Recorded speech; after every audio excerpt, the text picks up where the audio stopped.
Hey everyone, Admiral Seabass here. July 1936, German turn. Here are my purchases for Germany. I'm going to buy a tech roll. Remember, I'm playing with the optional rules where you can do one tech roll a turn until 1939 when you can do as many as you want and you can buy technology. I'm buying an airborne troop to eventually go in my nice air transport that I started the game with. I'm going to move the German battleship one forward on the line. I'm going to buy an artillery, and I'm going to save $1. And I'm going to spend $4 to lend-lease a mountain infantry to the Nationalists in Spain. Let me show you what I'm using here. Rent Carcass has these really handy-dandy charts here that show all the different phases. Turn phase, combat, everything you go through. And so I'm kind of using those as a crib sheet here as I get started. So I don't have any repair. I'm going to now research, and what I'm going to research is, if you remember, Germany took advanced mechs as its free tech at the start of the game. They really want heavy armor too, and they've already got one on that. So 8 or higher for this $2, and we'll move to the next phase. So let's see if we can get that. And let's put that there. Pay the $2 to the bank. And then we're looking for an 8 or higher. Look at that. That's a 9. So we will come over here and we'll get Germany started on heavy armor right here. Okay, so now we're moving into combat movement. And the first one we'll do is the easiest one. Let me get that placed here.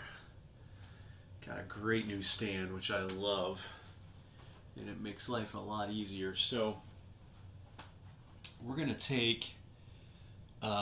be combat moving and annexing Austria, which is right here. And we're going to be moving in with that infantry right there. So let's go ahead and do that. Actually need to get a German roundel before we do that. So this guy will move into Austria and annex Austria. Take my target marker off. Take the light gray off. And I will actually need a chip because that was 2 infantry. So let me go get a chip. Chip him out. Super excited to get this game started. A little bit nervous that I might be making some mistakes, so please point them out if I do make mistakes. I want to know if I get things wrong. Put that German roundel there. And then that causes, I'm going to do these income increases as they happen because I don't want to miss something. So that moves Germany up 2. And then if you look at this sheet, which is Rank Carcass's handy dandy income increases peacetime, go down here. Each time Axis annexes Austria, Sudetenland, Slovakia, or Albania, UK goes up 1. And I think that's it. Nobody else has any income increases for that. So the UK will go up 1 to 11. The reason I took Austria first is because it's worth 2. And the other 2 that you can annex during combat movement are only worth 1. So you might as well get the 2 right out of the gate to maximize your income over the game. Okay, now we've got combat movement here. And the Nationalists, strengthened by their partner Germany and knowing that help is coming from Germany and probably Italy as well, have decided that they're going to strike out And it's really important to take new territories here. Each of these factions gets a recruitment roll, and if they roll a d12 equal to or less than the number of territories they hold at the end of the turn, they recruit either a new infantry unit or 2 militia and can put them anywhere they want. So taking new territory and denying it to your opponent here is really important. Also, we're going to attack with this force from, what is this, Leon Castile into Asturia, Vasconia here. And there's a couple of reasons for that. First, it's really the only place we can attack this turn with any realistic chance of taking a territory. The only other option we have is reinforcing this territory. But the reason I want to attack this one is because the Republicans only have 1 infantry there. It is in a mountain, but this is going to be easier to defend from Republican counterattacks than this, because this is not a mountain territory. Here, all your attacking units are going to be -1. Okay? But there's another very important reason I want to take this one, and that is there's a naval base here. That would give me a second naval base where my Lend-Lease can arrive. Right now I have 1, and this would give me a second one, because if the Republicans decided to bring this navy up, supported maybe by another warship from the Russians, they could blockade this port right here. They could blockade this port right here by putting those units in the sea zone, which means I couldn't take any Lend-Lease. If I have another naval base, I have another place that I can receive Lend-Lease into. But also, see this rail line here? It's possible that also on these naval bases, the Republicans could use this medium bomber to strategically bomb this naval base, and would require the Germans or the Italians to fix that instead of giving units to the Nationalists. If I have 2 naval bases, it's harder to do that. If I have no naval bases, but I have this territory, if Germany can convince France to allow Germany to use its rail line, that Lend-Lease could be delivered here. And why would France do that? Because France has a victory condition that there be no USSR territories on its border at the end of the game. So that's why I'm striking here. So what we're going to do is we're going to move this cavalry in, this infantry, this artillery, and this airplane. So I've got an infantry, an artillery, a cavalry, and a fighter going against a Republican lone infantry. So let's move all that over to the battle board, and then I'll be back. Okay, here we go. Since we are attacking into a mountain land zone, all the attacking land units are going to go down 1, like this. So, not the fighter though. It does not suffer that penalty. So we've got a first strike for our artillery, which is right here, and that's attacking at 2 or less. So let's see what happens. And you can't see that, but it's a 4, so it's a miss.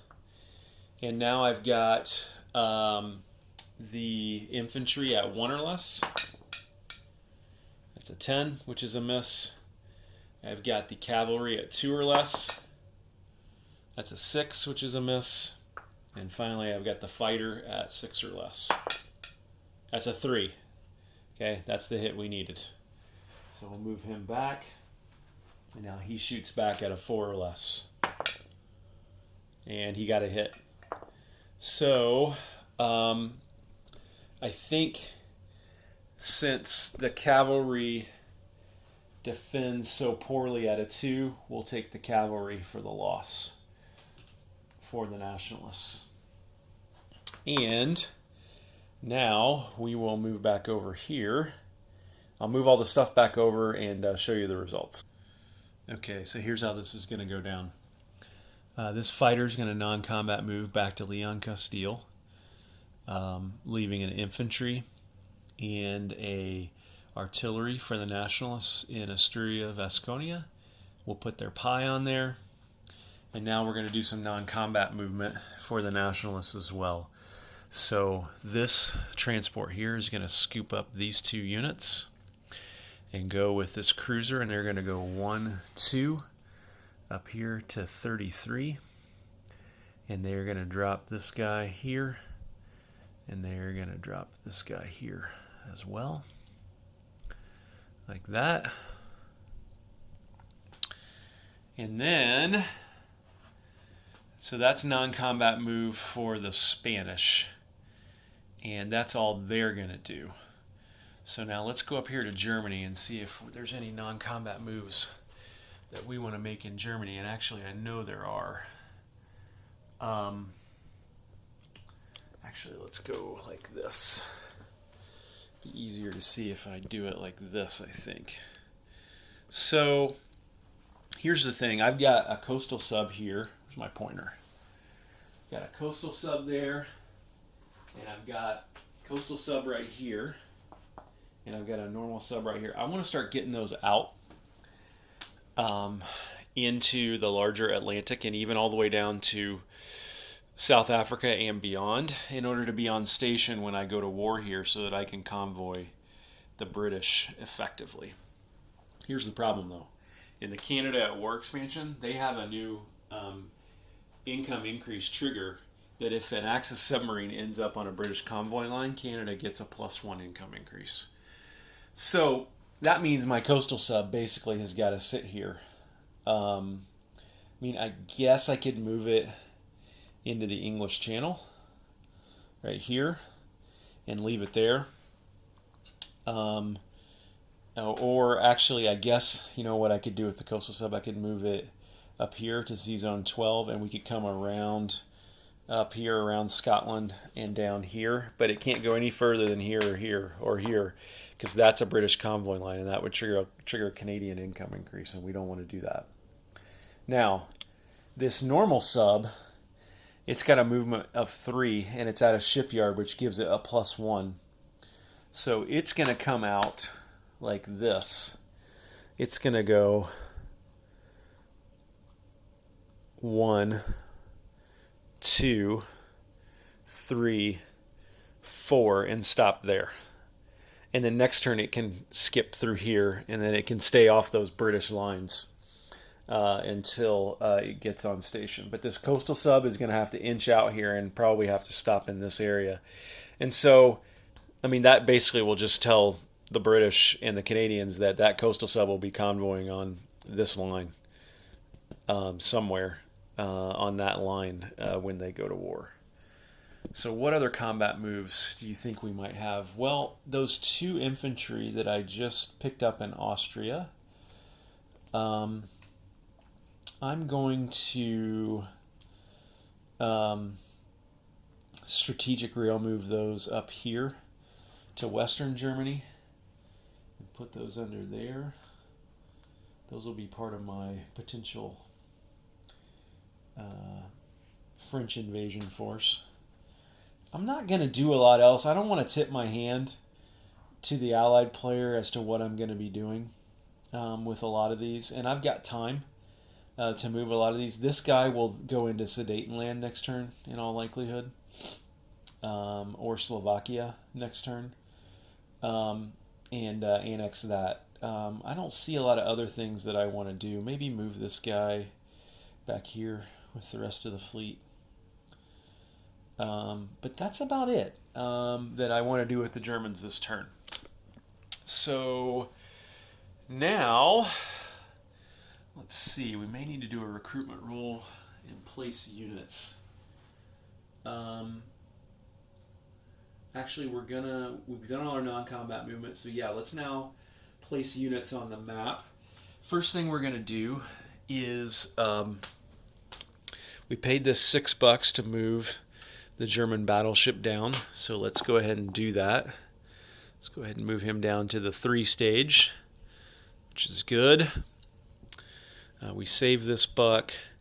Let's put this artillery in. Let me grab a chip, and we're going to put him. So, by the way, I used one production capacity of this major factory for that battleship. I just used another one to place that artillery there. And then got an airborne infantry here, which I will place down here in Munich with that air transport, that major factory. And then I've got to deliver this Lend-Lease, which will... Supply path's not going to be a problem for this because it could come from, let's say, that factory through that shipyard down here and arrive through this naval base right here. So now let's take a look at the situation in Spain really quick. We just took a new territory, and we've got an artillery and an infantry there. We've got a fighter, an infantry, an artillery, and a mountain infantry, which will defend at 5 in these mountains here. And we've got this territory there as well. So let's go ahead and make that recruitment roll for Spain. That's 3 territories that the Nationalists have. So a 3 or less will be a recruitment. Let's see what happens.